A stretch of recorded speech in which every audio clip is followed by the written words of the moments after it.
Je vais vous parler de La beauté du geste, un film japonais sorti en France le 30 août 2023. Le film nous raconte l'histoire de Keiko, qui est sourde et qui vit dans les faubourgs de Tokyo où elle s'entraîne avec acharnement à la boxe.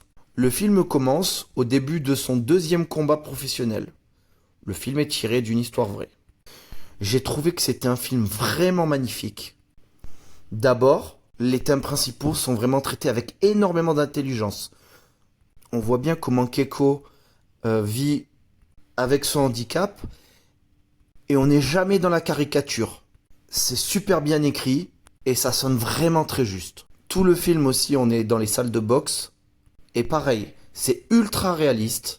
On voit bien le quotidien des boxeurs avec les entraînements, les efforts qu'ils doivent fournir. Même les combats sont ultra réalistes. Le film se passe pendant le Covid et là, c'est pareil.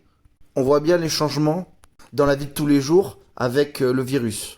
En plus, c'était une période qui n'avait pas du tout été traitée dans les autres films. Et du coup, là, c'est vraiment ultra intéressant de voir comment ça s'est passé au Japon. En plus, forcément, comme elle est sourde, bah le masque, il pose pas mal de soucis.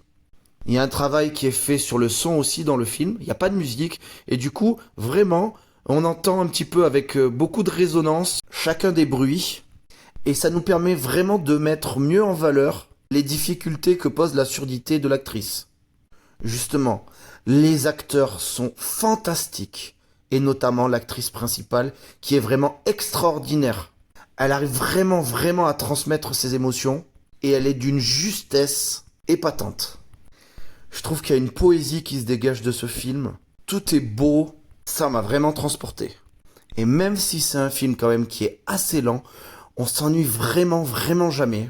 Et je trouve qu'il y a un très bon rythme au film. Voilà, j'ai vraiment adoré. Et je vous recommande vraiment d'aller voir ce petit bijou.